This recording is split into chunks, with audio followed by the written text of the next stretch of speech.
আপনাকে সহযোগিতা করে।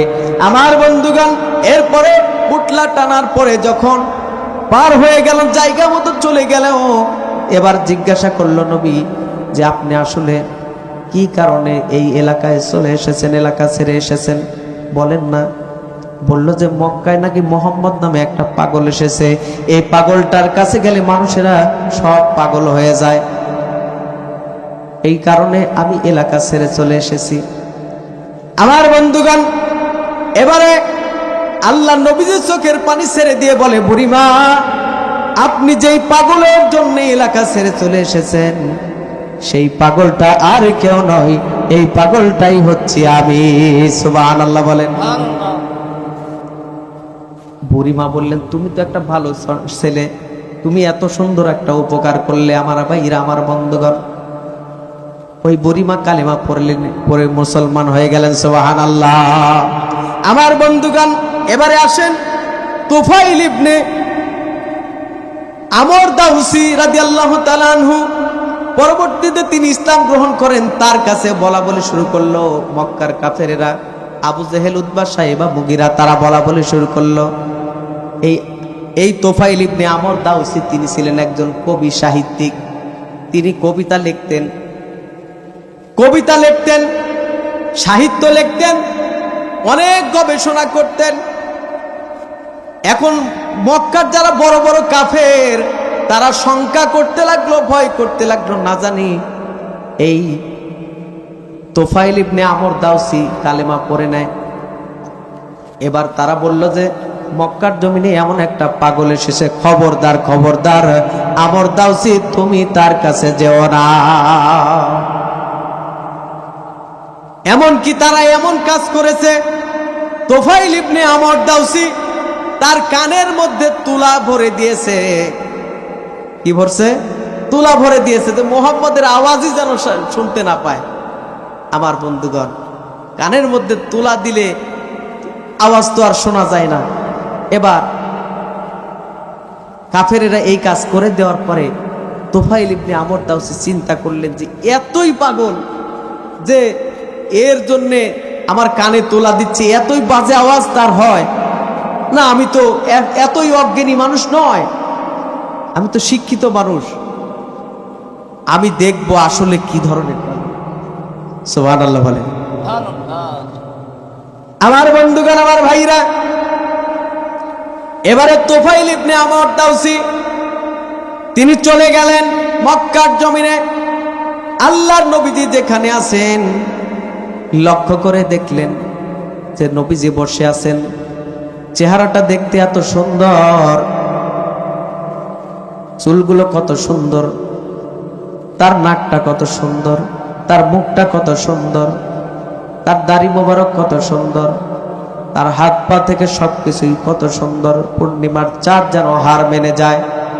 তিনি মনে করলেন যে আমার কান আটকানো আছে, ঠিক আছে, কিন্তু আমি চোখে তো দেখতে পাচ্ছি, এত সুন্দর একটা মানুষ কিভাবে পাগল হয়। আমার বন্ধুগণ, এমন ভাবে তার কানের মধ্যে তোলা দিয়েছিলেন, তাকে মানুষেরা জুলকুতনাইন বলতো। কি বলতো? জুলকুতনাইন বলতো। মানে দুই কানে তোলা দেওয়ার কারণে দুই তোলার অধিকারী বলতেন। আমার বন্ধুগণ, এবারে আল্লাহ নবীজির কাছে যাওয়ার পরে নবীকে সালাম দিলেন।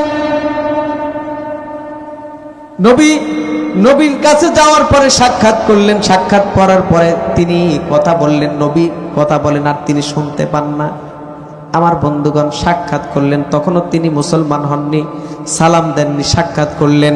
আমার বন্ধুগণ, নবীজি কি বলতেছেন তিনি শুনতে পাচ্ছেন না। আমার বন্ধুগণ, তিনি বলতেছেন একটু জোরে বলেন। তিনি বললেন যে, আল্লাহ নবী বললেন যে আপনার কান থেকে তুলা বের করেন। আমার বন্ধুগণ, আল্লাহ নবীজির সাথে যখন তিনি কথা বললেন,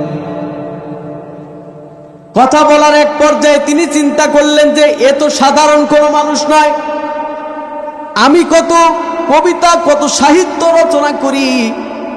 আল্লাহ নবীজি যখন তাকে কালামের তেলাওয়াত শোনালেন, বললেন যে আমার কবিতার সাহিত্যকে হার মানায়। সুবহানাল্লাহ। এমন একটা কিতাব আল্লাহ বানাইছে যে কিতাবের মতো নতুন কোনো কিতাবও কোনো মানুষ তৈরি করতে পারে না। আল্লাহ বললেন, অনেক মানুষ চ্যালেঞ্জ করেছিল যে পারবো, আল্লাহ বললেন কি জানেন? আল্লাহ তাআলা জানাই দিলেন, ওয়া ইন কুনতুম ফি রাইবিম মিম্মা নাযালনা আলা আবদিনা ফাতু বিসূরাতিন মিন মিসলিহি وادعوا شهداءكم من دون الله إن كنتم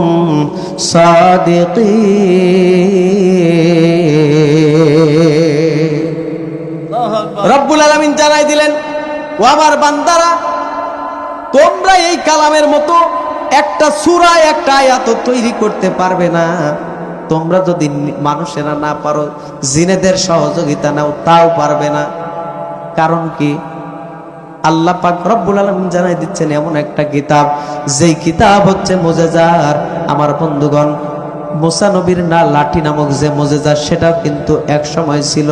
লাঠি দিয়ে আঘাত করলে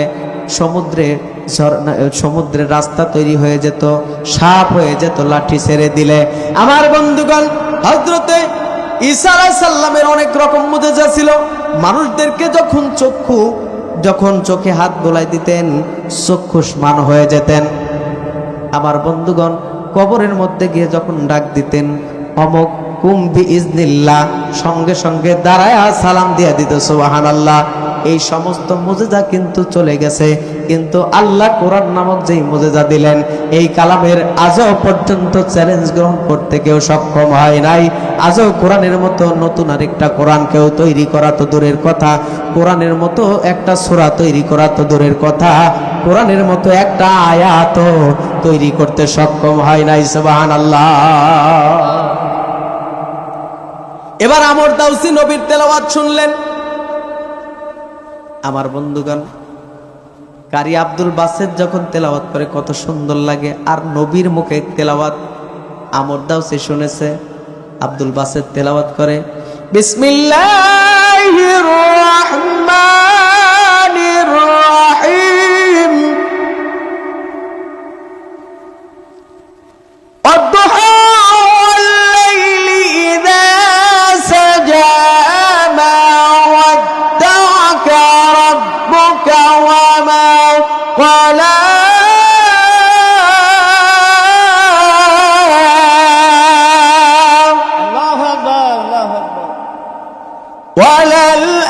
وَلَلْآخِرَةُ خَيْرٌ لَكَ مِنَ الْأُولَى وَلَسَوْفَ يُؤْتِيكَ رَبُّكَ فَتَرْضَى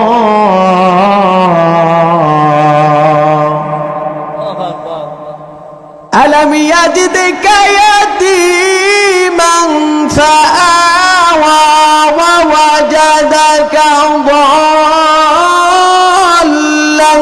فَهَدَى وَوَجَدَكَ عَائِلًا فَأَغْنَى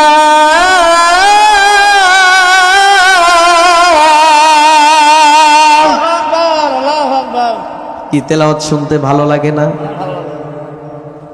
এই তো সাধারণ কারি আব্দুল বাসেতের তেলাওয়াত আমি গুনাহগারের মুখে শুনলেন, এইরকম ভাবে তিনি তেলাওয়াত করেন।